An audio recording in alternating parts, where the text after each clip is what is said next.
Hello everybody, this is Jack Dennis and welcome to our fly fishing and tying channel. I hope you're all having a good start to the new year and out tying a lot of flies. We started a couple of weeks ago with our Jack Dennis and Friends fly tying session. Our first one was with Dave Allison, and I'm going to be showing you some from the past.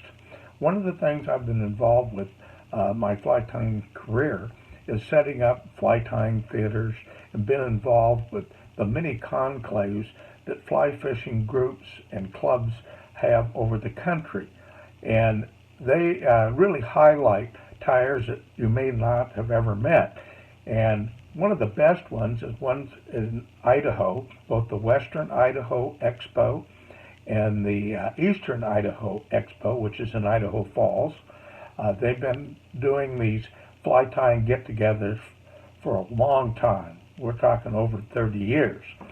So I want to do some highlights from some that I filmed in 2009 and 2010. And you'll get a chance to meet some names you know, and maybe some names you didn't know. And one of the nice things about tying at these expos is all the excitement and sounds of people going around telling lots and lots of fly fishing stories. Most of them may be exaggerated. But one of the nice things about the theater is you get a chance to listen to the tyers talk about their experiences and answer questions. I think you're going to enjoy them. We're going to start this week with several. We'll try to give you the most information. And I know some of you are going to say, wow, I don't know about the materials. Well, these are really uncut. So, you do your best on figuring it out. But I think you're going to enjoy the interaction with the crowd and with the tyers. And really uncut and I think extremely fun. Let's get going.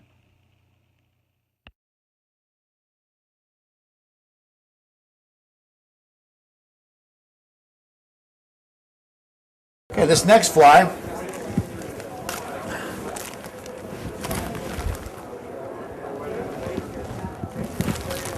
is a fly that I use on a river real close to Idaho Falls here. It's a really nice, good late fall pattern. Kind of get a little bit of a spey effect going on this, but it's not a true spey fly, but it's just a fun late fall steelhead fly. Hook I'm using here is a Alec Jackson. This is a 1.5. I'll tie this fly in all kinds of sizes from 5 to 3/0. We're going to start this fly with a primrose colored thread, and the reason why I use this primrose is if I was using black, and we're going to put quite a bit of floss on this fly, when that floss gets wet it takes on that black color. So if you use a light colored thread like white or this primrose, you're not going to run into that problem. This fly has a tip and a tag. This is the way that I do all my tips and tags for even the Atlantic salmon patterns that I tie. But it starts with tinsel for the tip, and I'll just run that tinsel, connect it, catch it on the back of the hook, and then very carefully, and here I'm going to take and put a counterclockwise spin on my bobbin to unwind this Danville. This is Danville 6/0 tying thread, and I'll get that thread so it's nice and flat, and then very carefully I'm going to take that thread down the bend of the hook, remembering that what I'm doing right now is creating the base for the floss.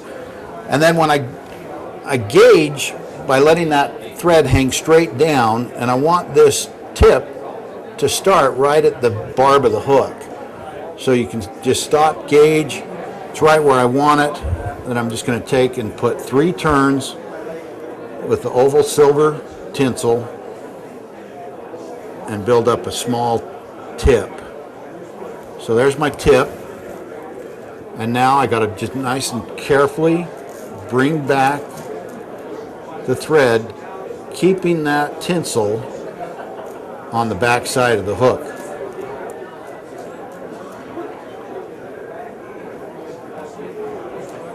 If I was tying a presentation fly, just these 2 steps alone would take about 20 minutes. I would take and spend a lot more time on it.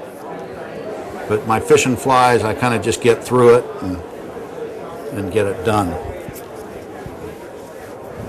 So the tag is going to be orange floss, and this is a silk floss. Just take a strip or a length of floss off. But here, I don't want to use the whole strand, because if I want, it would be really bulky if I used the whole strand. So what I'm going to do is I'm going to split this floss into 2 parts. So I'll just take my needle and start that, split, and then just very carefully pull it apart until I've got 2 lengths. And you can hang on and use both sides of that so you're not wasting any floss. Then to start the floss, what I'm going to do is take it behind the thread, catch it, and then put 2 turns to hold that tight. And now I'm just going to take my time, go nice and slow, making sure that that floss is butting up right. I'm not overlapping. Just trying to get a nice smooth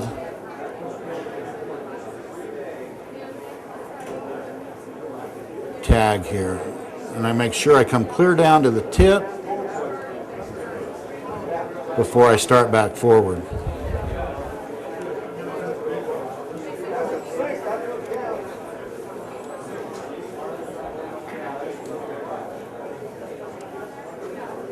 And this silk floss is just it's a mess to work with, especially if you got rough hands like mine. I sometimes, if I'm really want it to be perfect, I'll wear a cotton glove to put that on with so I don't fray it. But I tell you, there's nothing looks better than silk on a steelhead fly. So I've got my tip and tag in there now. It's looking just exactly the way I want it to.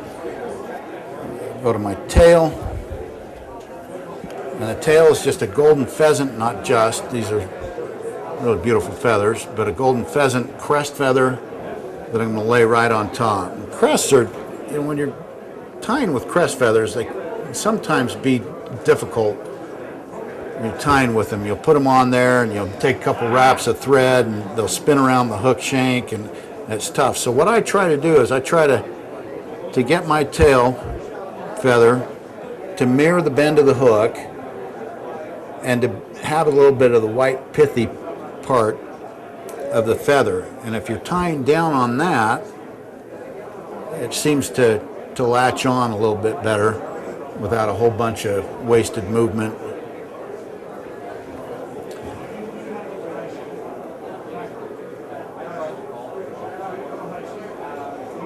So there's our tail. Like I say, this is a fishing fly, so I'm not going to spend a whole lot of time on it, getting it just perfect. Now I'll take my thread forward to about half, secure in my ribbing. It's going to be oval tinsel. And the rear half of this body is going to be silk floss.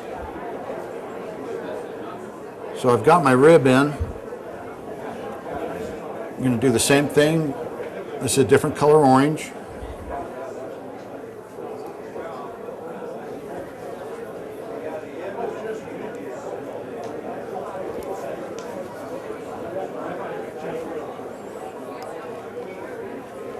Secure that floss in and make some securing wraps. And here now I'm okay. Now I'm above the half point. I'm going to use for the dubbing up front, so I'm not too worried about my floss or my body, my underbody, but I am from the rear back here. I want to just make sure that there's just a smooth underbody for this floss as I come down the hook shank. Again, with this floss, I'm just working it back, making sure that I'm not overlapping, making any extra bulges or anything. And I'm also making sure that I make a good joint between the light orange and the dark orange body. You don't want to leave a gap of thread there.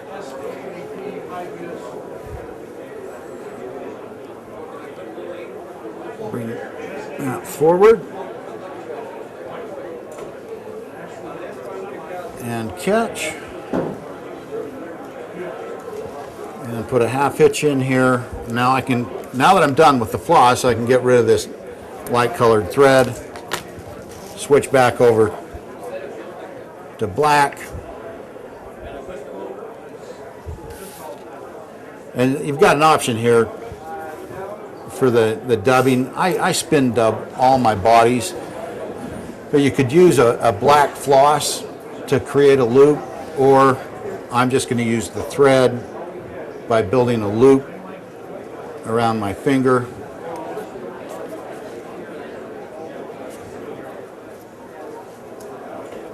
And so I've got that loop now for the dubbing.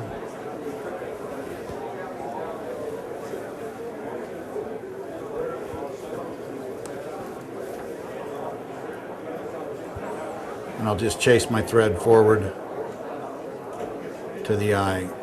Now, deciding where to stop up here, you know, that just comes with a little bit of practice. You don't want to crowd the eye. It's better to be a little bit short than it is to take that all the way forward, end up with no room to put your collar and wing on. So now we've got the tip tag, tail, and the rear half of the body. I'm going to load this dubbing loop with my dubbing.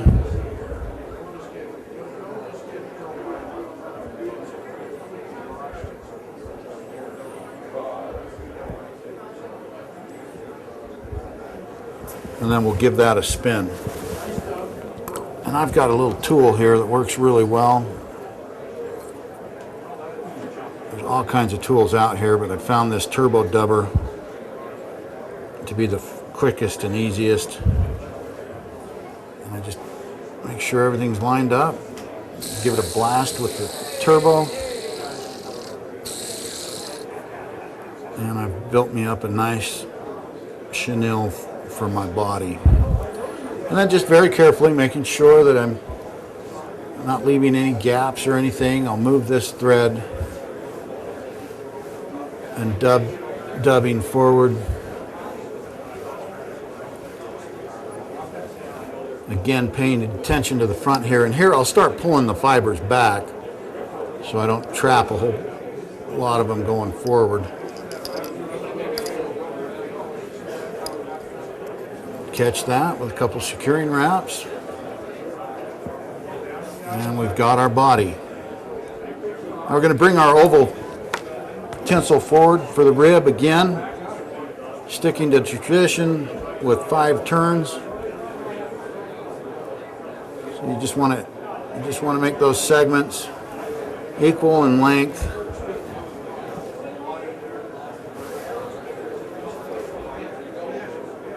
And pull them deep into that dubbing and shoot to end that rib right underneath the hook. Now before I clip my excess there, I'm going to take my Velcro and pull out those fibers that I've trapped down with the rib. And the reason why I've waited is if you clip your excess tinsel and you start pulling on this, you could lose your tinsel.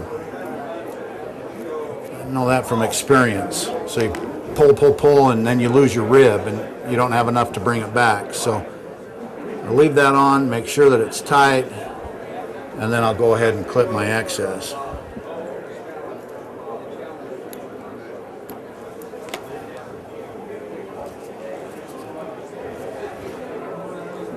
Pull those fibers back. Hit it with the lighter just to make sure I'm clean. And then we're going to put 2 collars on this fly. The first one is a pheasant rump feather. And I like this because it's got a little bit of green iridescence on the tips. So I've taken just the rump feather and prepared it again by stripping all the fluff off the stem. I'm going to take and clip my wedge, tie it in on the side, and same process, fold those fibers so they're all flowing back, and make my turns. I just continue to work those fibers back.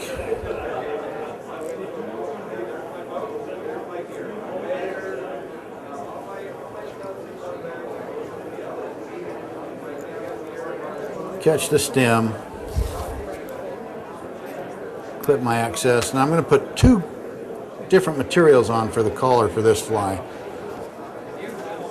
I've taken a guinea feather here, and this time what I've done is I've stripped the fluff off and I've stripped the fibers off the left side of the feather. So if I'm holding that feather straight up with the good side facing me, the convex side facing me, I strip all the fibers off the left side. I just want a few, not as heavy of a collar from this material, so that's why I strip half the fibers off.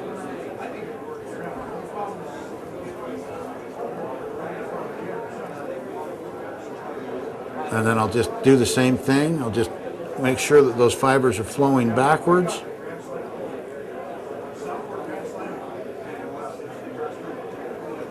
And I'll make those turns forward, catching that hackle stem on the bottom of the shank.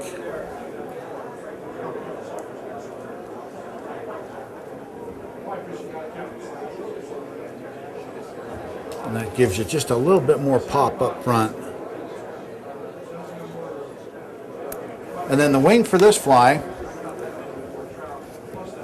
what I'm going to do is take the rump or the flank feathers off a golden pheasant. These are the red flank feathers. And I'm just going to spoon 2 together that run the length of the hook. I want them to come just to the, almost just a little bit past the bend of the hook. Spoon those feathers, and I'm going to tie them in right on top. So I'll take those stems and I'll stick them right through the eye of the fly.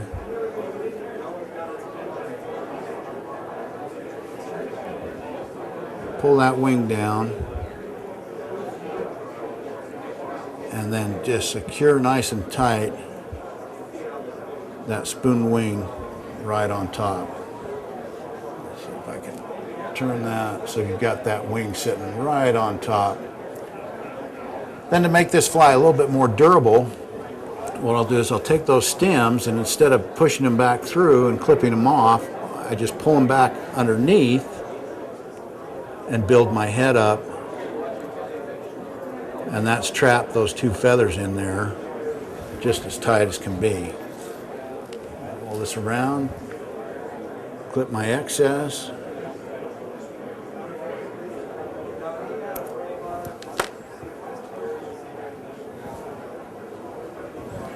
and a whip finish, and you've got another steelhead fly ready for the water.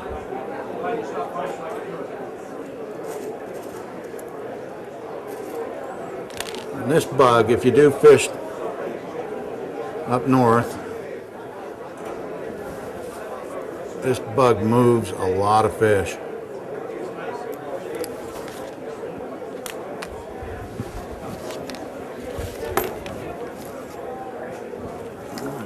Drop a head cement to lock that all in,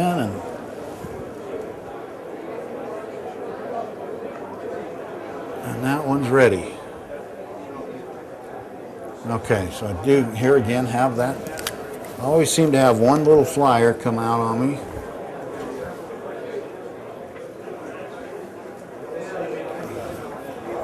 Clean that up.